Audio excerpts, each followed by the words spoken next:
But the Juggernaut's here, Lorenzo Hunt.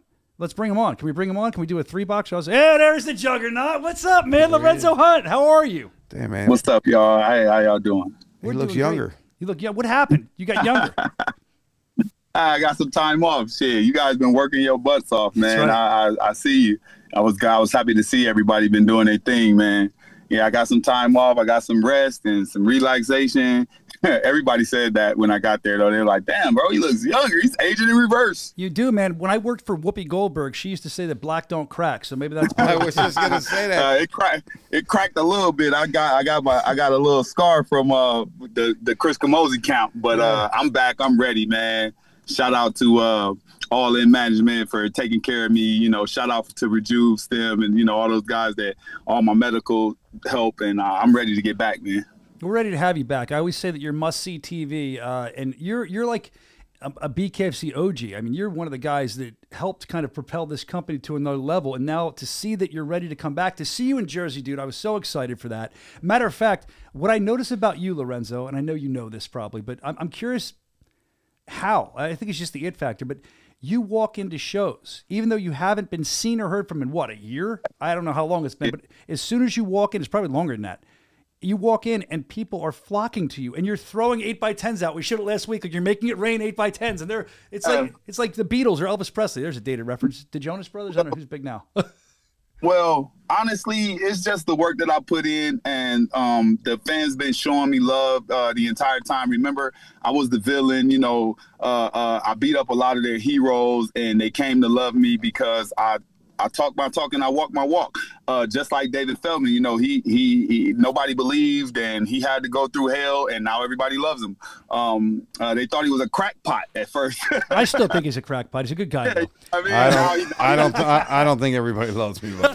Thank you. I don't either. I work here. I see it. Come to the shows, man, is literally like the most impressive part are the kids. Remember, 5 years ago, a 12-year-old, he's 18 now, and they took pictures with me when they were 5, and now they're 18, they're 17, and they're huge. They got muscles. They're like, hey, I've been watching you all my life. I'm like, what? It's crazy, right? Like, we just started this shit. Dude, there was, I know what you're saying. I showed it last week. There's a kid named Charlie that used to come to the events. I remember I met him in Albuquerque, and he was a kid, and I saw him in Jersey, and I said, you're Charlie. He goes, he's taller than me. He's like, yeah, I'm Charlie. I'm like, oh, don't beat my ass, Charlie. I'm glad I was always nice to you. Talk about he plays football or rugby or something. Hockey's hockey, right? Hockey. He plays hockey. Yeah. Lacrosse, so he showed me the pictures of us side by side when he was little. It's so weird. Same old me, same old smile, same old guy. Yeah, and the kids change, and we're still thugging it. It's like you go photoshopped into the photo. You haven't changed at all. But we're glad to have you here, and I know that you're always doing something. You're lifting cars. You're doing handstands on shopping carts. You're always doing some kind of crazy feat. I was looking at the video this morning when you were lifting weights underneath water for like 2 minutes straight. It was sick. You always have something cool going on. So I'm excited to see what feats are coming up, but I'm more excited. I knew when I saw you in Jersey, I'm like, he's ready. I know he's ready to get back in here, and I was excited about it. So I got to ask you, we didn't get to talk much because I was running around and you were enjoying the fights and everybody was mobbing you. Where's your head at? When do you think there's a fight coming for you? What are you looking at? I'm that guy, and I made my way in this organization by being the person who was ready to go when David Feldman and the organization needed a guy that was ready to go. I fought through COVID. I fought through the highs and lows. I fought through good money. I fought through low money. I fought through being sick. I was there, so they used me, and it made me famous. I'm still that guy. At the drop of a hat, I'll be ready. I'll make weight. I'll be professional. I'll show up on time, and I'll whoop ass like it's a holiday of ass whooping. Like, that's just what I do. So the guys that have been doing good, the guys that have been given a chance to shine in my absence, I applaud you. I saw what you can do. Your time is over. The Juggernaut is back. So with the Juggernaut being back, I mean, I'm excited. Like I said, the whole interview, I've been saying how great it is to have you back. Who are you eyeing up? I mean, you've been watching. You stayed a fan. Is there anybody you're looking to fight? I mean, the president's here. He will hear you talk. I mean, a lot of this stuff goes without saying. I mean, let's look at the facts. I am still the reigning, defending double world champion. Somebody has to address that. I never lost my titles. You know what I mean? Matter of fact, the guys who are in possession of those titles, or those interim titles, as I would call it, are people I have already beat. And not just beat, I mean destroyed. I destroyed Josh Dyer. I thought I ended his career. But shout out to Josh Dyer. He's back and he's looking good, and he's doing good. He has the title right now. But with me in the conversation, he has to worry, like, hey, am I here? The guy that he's fighting, Dave Mundell, that'd be a bad decision to stick a 75er in the 185er slot and on the Juggernauts around. So now it's back to playing chess, not checkers. Guys are going to have to be cautious with what belt they grab, knowing that belt stealing boogeyman is around to scream, ain't no champ unless I say so. Josh Dyer will be easy pickings for me. Dave Mundell will be easy pickings for me. The size, weight, and skill is just too much. Chris Camozzi walking around with a 205 belt that he did not earn, that he did not deserve. He has to be wondering, if he wins this fight, if that belt stealing boogeyman is going to show up and take everything he's got. I am still going to work towards the heavyweight title. So in the midst of between, putting pressure on the champions, I would like to fight a Perdomo. I would like to fight basically, I want to smoke a Cuban. So any of the Cubans that you got hanging around, I like to, I'm still holding that vendetta from getting popped on the mouth by Trujillo. So I got a thing against Cubans. And oh man. I like to get some work. So it's going to be an exciting year. I'm just going to leave it at that. Okay. Dave, you can throw their name in the hat, and you know me. I will show up and I'll whoop somebody's ass. Well, we missed the the smack talk from Lorenzo Hunt. I like hearing it again. There's definitely some possibilities opening up. I mean, we got Chris Camozzi fighting next week. We'll see what happens there. And then we have, Dave Mundell is out of that Josh Dyer fight. Who knows if that could be an option? I mean, I think the fans will want to see that. Okay. We'll see what happens there. Yeah, like I said, I'm reared up and ready to go. What's coming is going to test the heart of your champions. They're in the seat, but are they really champions? You guys need to get Josh Dyer on the podcast and say publicly, do you want to fight that crazy guy that whooped your ass like domestic violence? And we're going to see if he's really a champion or not. So Dyer actually sent me a message. He said, unfortunately, my opponent, the 175-pound champion, Dave Mundell, has pulled out. This is from what he heard. But I'm not going anywhere. I promised a fight by the end of the year. I still want to fight. I will fight anyone. The fans deserve it, and I've earned it. I'm opening the door to any contender who has the courage to step in the ring with me. I guess he must have been reading the comments because Jomi was going nuts. That includes Jomi or anybody else. Whoever's ready, let's make it happen. I'm prepared. I'm willing. I'm waiting. November 15th, I'm still coming. So that could mean you. It could mean anybody he's talking about. Yeah. Well, like I said, you would have to ask this guy specifically if he means what he says when he says he'll fight anybody, because you got to remember, Josh Dyer took a beating that put him out of the game for nearly a year and a half from these hands. Yeah, these hands. So people say they'll fight anybody until my name.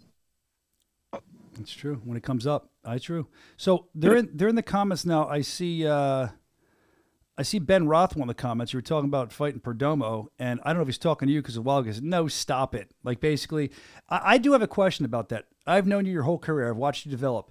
I watched you go up to heavyweight, and you put some substantial weight on. You look good. Did you feel, I felt this with guys I know, even, believe it or not, I was in better shape at one point, and I feel like when you put more weight on that you're not used to and you're carrying that extra weight, was that hard for you? Did you feel... It wasn't hard for me. It was more so, dealing with a couple of injuries and just trying to make it work. I believe personally I had Mick Terrell's number. I watched the fight a few times. He missed a couple shots like I knew he would. And if I just had time to capitalize, we would have saw a very different ending to that fight. I will return to heavyweight eventually, but right now I have to reestablish myself as the best in the world, and that means reaccumulating or regaining my titles. Like I got to get it back. Like I want them all, so. Well, that's what I got to do. That's great. Another concern, I'm not really concerned because I've seen how you work. You can compartmentalize. You can be the elite athlete you need to when it's time to do that. You can do all your other projects as well. And I heard from a little birdie, they sung in my ear and they told me you left Florida. Where are you living now?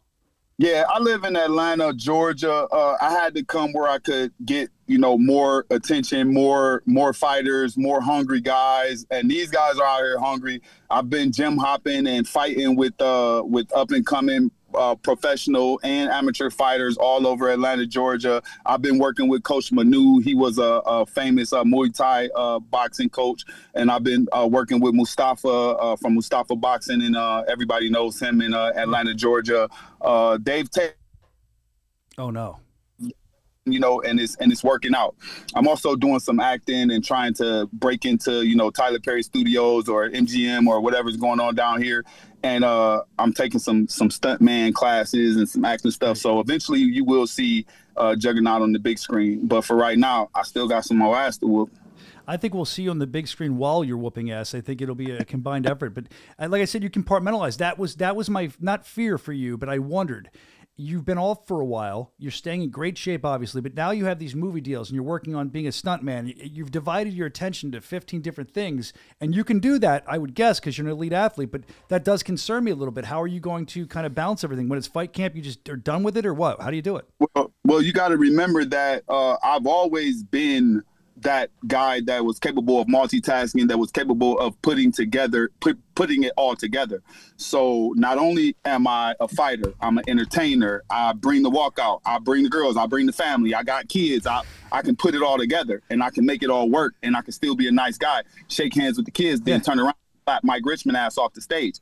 I can do it all. I'm not acting at those roles. No, they are all me. Okay, that makes sense. It is nice you're saying you're a nice guy. And I saw Rothwell here in the chat saying that Lorenzo and I have always had good conversations. I like his style and watching him. He gave me respect in Jersey. So I assume you deserve the same respect back. Yeah, and I told you. I even joked about him with that knockout. That knockout of Mick Terrell, that was for me. He had it coming.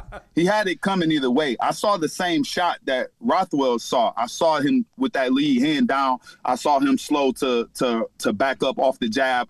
I imagined that shot was going to work for me too. Ben Rothwell obviously capitalized on it, and he's the heavyweight world champ. We'll see if he's still in that position when I get there. Now, you're talking about watching it. You saw the same thing Ben saw, right? Yeah. How hard has that been for you? I know that it's completely different, but when I stopped doing my pro wrestling stuff because I got injured and it was the end of the road for me at that point.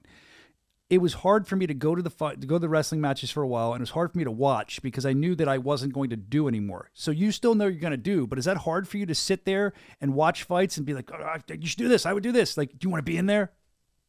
Yeah, I want to be in there. I watch guys do it, and I watch guys do it wrong.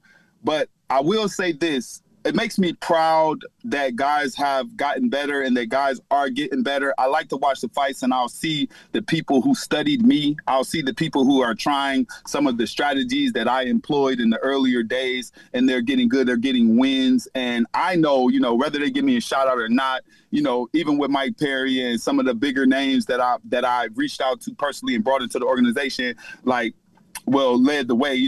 I feel like I'm in every fight. Yeah, understood. Everybody here knows me. Everybody knows what I've done, and everybody has taken a little bit of what I do. Me and Elvin and Christine and Britton, they steal from us, and then so we get to be a part of every fight. But I have more to teach. Yep. And I'll be around for a while, putting guys to sleep.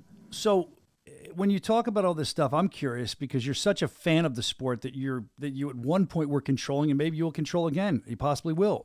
Who's your favorite? If I put you on the front street here, who's your favorite BKFC fighter to watch right now? Ooh. You can give me a couple if you want. Just ooh. Well, it'll be the top guy. It'll be the favorite. I'm not hard to like. Honestly, you got Mike Perry, right? like, I could stand and critique him all day the same way Conor did. You can see the shots, you can see this, you can see it working, you can see it not. Man, Mike Perry will beat you to death if nobody stops him. Oh, he's like Terminator. Simple as that. Somebody asked me at an interview, they said, hey, what is it about Mike Perry that makes him good? I said, he has coochie skin for lips. They can take a beating and keep on coming. That's the greatest thing I've ever heard in my life. So like this guy is just unstoppable. And I watched it with my own eyes. You know, he doesn't have to move. He doesn't have to have good head movement. He just perseveres and pushes through like a train. You know, I'm proud of him. And then of course, Christine Ferea. You know, Queen of Violence. I've been a fan of hers forever. She always pulls it off. She's consistent. She's reliable. She's like a 9mm. Oh, right. You know, it'll kill you. Just it is what it is. These guys, Julian Lane, here. People don't know Julian Lane came to me at Knucklemania and he said, I want to fight Mike Perry. I handed him my little National Alliance to End Veteran Suicide cards. Yeah. And I said, go, throw it in his face when he gets on camera. Oh, I didn't know they came from you. Listen, if you go, you'll see. I'll have to look at that. Throws the cards, it's me. It's me on the card. Somehow Juggernaut still got himself in, even though he wasn't in the fight. He still got himself in. And he says, platinum pussy. Yeah. And then they start fighting. Yeah. And it was a big pool part. There's the first fight. There's Mike Perry's first fight. There's the history. So this is my family, man. There's a lot going on in the BKFC that I was a part of. Yeah, I agree. There's a lot going on that I'm happy to be a part of. I was there when Hart was nervous about fighting Paige Van Zandt. I remember that. I got a Facebook video of me giving her a pep talk. I didn't even know her. You guys don't know that when I fought at Knucklemania, oh no, Elvin was my opponent's corner man. Yeah. That's how we became friends. After I knocked him out, after I knocked him out, me and Elvin became friends. So so interesting. This is nostalgic, you know. It is, but does that kind of play on your mind a little bit that you as this thing, even though you're kind of waiting in the shadows to come back, as this thing's getting bigger and bigger. I know you're proud of them, but that's going to play on the Juggernaut's mind a little bit. How are you going to come back? Not just fight, but you make impacts. Are you going to come back crazy and make an impact? Come on, listen, look. I don't know if you guys remember my first fights. I used to bow at my opponents. I remember. I used to smile. I used to be happy to beat people up. You know, after a while, I had to become mean because they wouldn't respect me. They wouldn't respect that nice guy, even though I was winning. Hector didn't respect the nice guy. Quentin didn't respect the nice guy. Mike Reshman, they didn't respect the nice guy, so I became a mean guy. I'm just good. It doesn't matter if I'm being nice or being mean. I'm just good. And somebody's going to have to say, like, oh my God, he's better than we thought he was. Yeah. And when I come back, I'll still be good. I'll still be the best. Whether I'm nice or whether I'm mean, whether they cheer or whether they boo, somebody's going to get their ass whooped. That's right.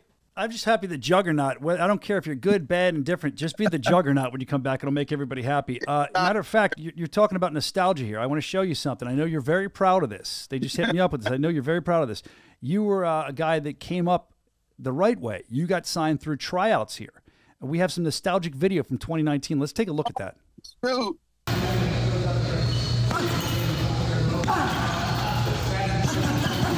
at that kid. Ooh, that's the same move I knocked Rob Morrow out with. There you go, man. Nasty left hook. Yeah. So, as you can see, I am what I am. And somebody's going to have to figure out how to beat me. Not Ben Rothwell, but Mick Terrell, he threw a nice shot. He shoved me over. My arm dislocated. You know, I would say after 10 years of consistent fighting without no time off, maybe it was time for me to take a break. Yeah.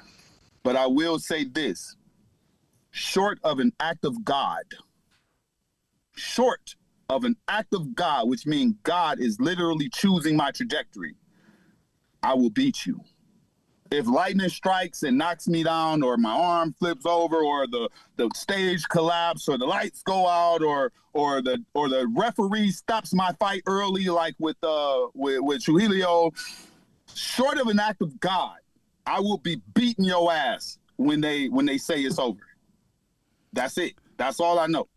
I don't know if an act of God could stop the Juggernaut. No, God can do it. I know God can do anything, but I know that. But my point is, I don't know. There's going to take a lot. It's going to take like not one lightning strike. I can see the fire in your eyes. It's going to take like 5 lightning strikes. The stage is going to have to fall. It's going to be 20 acts of God to stop you. It really will. And it's nice. I can see it in your eyes. Yeah, we're back, and I don't know. I was always more dangerous after a loss. It does something to the psyche. It does something to a person to be on top and then to lose it all and have to go back to the drawing board. I'm the same person I always was, but I'm a little bit, I love it a little bit more. I appreciate it a little bit more. I'm going to be a lot more careful about how I approach my camps, and smarter. And these guys are going to hit the floor violently, probably in early rounds, because I'm getting too old to be playing around. I agree. And I agree that they're going to be hitting the floor. It's going to be amazing to watch. Last one before you get out of here. You just mentioned about how it does something to the psyche of loss. You're a very confident guy. Some would say cocky. I don't say you're cocky. I say you're convinced. You're convinced that you're talented. We've seen you. You're very talented. So does it become hard mentally for the Juggernaut, even for a minute, 10 seconds at all? Maybe it's a month. I don't know. Did you have a mental battle at all when you got hurt, thinking, oh, shit, like, what am I going to do? Or were you just positive? You stay pretty positive. I'm curious.